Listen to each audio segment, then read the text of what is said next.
waxaa jira habab dabiici ah kuwaasi oo uurka looga hortagi karo. Sterilizationka ka soo laabasho malahan. Waxaa inta badan sameeya dadka aan rabin inay dib dam u dhalaan. halka hab ee uurka looga hortagi karo boqolkiiba boqol waxa uu yahay. Assalaamu calaykum waraxmatullaahi wabarakaatuh. waxaan wanaagsan saaxiibayaal soo dhawaada YouTube channelkayga Dr. Samir Cabdullaahi Botaan iyo waliba Facebook page-kayga.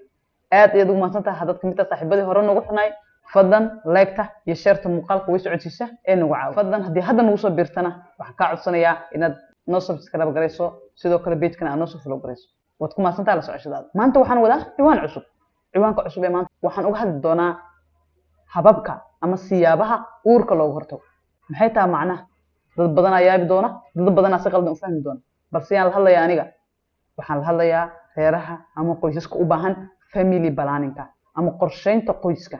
waxaan rabaa inaan ka hadlo hababka ama siyaabaha uurka looga hortago.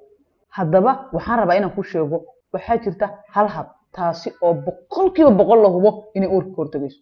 laakiin hababka tirada badan ee ku sheegi doono ma ahan boqolkiiba boqol. waa boqolkiiba 99.5, 99, 98. gadaal ayaan kaaga sheegi doonaa halka hab ama halka siyaabood taasi oo boqolkiiba boqol uurka looga hortagi karo. muhiimadda aan hadlayana waxa ay tahay inay dadkaygu wax ka ogaadaan waxna ka fahmaan. siyaabahani kala duwan waxay leeyihiin saameyn kala duwan, waxay leeyihiin macno kala duwan, waxay leeyihiin faa'iidooyin kala duwan, waxay leeyihiin dhibaatooyin kala duwan. aan ku bilaabo marka koowaad siyaabaha uurka looga hortago. waxaan ku sheegay inay aad u kala duwan yihiin. waxaan kaloo hadda ku sheegayaa waxaa jira habab dabiici ah kuwaasi oo uurka looga hortagi karo. waxaa kaloo jira siyaabo uurka looga hortago kuwaasi oo loo yaqaano permanent. ka soo laabasho malahan. haddii la sameeyo meel looga soo laabto ma jirto. sidoo kale waxaa jira siyaabo uurka looga hortago kuwaasi oo markii uur loo baahdana la joojin karo. haddaba aan ku bilaabo siyaabaha uurka looga hortagi karo. uurka waxaa looga hortagaa iyagoo la isticmaalayo oral contraceptive pills, kiniiniyaasha uurka looga hortago. waxa kale oo la isticmaalaa injections ama cirbad iyadoo qofka la durayo. sidoo kale waxaa la isticmaalaa implant iyadoo qofka loo gelinayo xarig yar oo aad u jilicsan oo garabka qofka laga geliyo. haddaba waxyaabahaas kala duwan waxaa ku jira hormoon kuwaasi oo ka hortagaya in la soo saaro ugxanta. habka afraad ee uurka looga hortagi karana wuxuu yahay condom. condomku wuxuu leeyahay noocyo kala duwan. waxaa jira male condom iyo female condom. condomku waa barrier ama difaac totally ka hortagayo inay minidi u gudubto ugxantii. habka shanaad ee uurka looga hortagana waxay tahay in la isticmaalo intrauterine device. waa qalab kaasi oo la dhex geliyo minka haweenka. wuxuu u samaysan yahay sidii T-shaped ayuu u samaysan yahay. waxaa la dhex geliyaa minka iyadoo tubooyinka ay ugxanta taalo loo diidayo inay minidi meeshaasi tagto. habka lixaad ee uurka looga hortagi karo waxay tahay in haweeneydii ay isticmaasho contraceptive ring. waa faraanti, waa plastic aad u jilicsan kaasi oo la gelinayo xubinta taranka haweenka. habka toddobaad ee uurka looga hortagi karo waa hab dabiici ah, waa natural. ma ahan daawo, ma ahan kiimiko, ma ahan wax burburinaya, mana ahan wax difaac ah oo dahaar ah oo shay ka hortagaya. waa naasnuujinta, lactationka ama breastfeedingka. naasnuujintu 6 bil ee ugu horeysa haddii naasnuujin barax tiro la sameeyo waxay hooyadu ku guuleysan kartaa in 6daas bilood si nadiif ah ay uga hortagto uurka.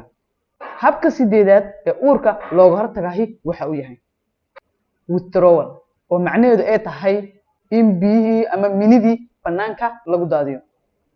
habka sagaalaad waxa uu yahay sterilization, taasoo ah in qofkii loo sameeyo qaliin. waxaa lagu sameynayaa qaliin, waxaa la geynayaa isbitaalka, waa la suuxinayaa kadibna waa la qalayaa. qaliinka mid ragga ayaa jira iyo mid dumarka. qaliinka ragga loo sameeyahay iyo midka dumarka loo sameeyahay ama xaaladaas oo uurka looga hortagayahay ma ahan xaalad ka soo laabasho leh, waa permanent. cirbadii hadduu qofku qaato muddadeedii markay dhamaato kadib uurku qaadi karaa. kiniiniga qofka hadduu joojiyo uurku qaadi karaa. implantigii loo geliyey dhowr sanado ahaa oo laga siibo uurku way qaadi kartaa. haddii faraantigii laga bixiyo uurka haweeneydii way qaadi kartaa. haddii laga soo baxsho IUD-gii ama intrauterine device-kii way qaadi kartaa. haddii naasnuujinta xilligeeda la dhaafo way qaadi kartaa. balse haddii la sameeyo processkan aan ku sheegayo ah sterilizationka ka soo laabasho malahan. waxaa inta badan sameeya dadka aan rabin inay dib dam u dhalaan. sidaas darteed sabab dadkana ugu habboon ma jirto, balse cilmi ahaan u qaado.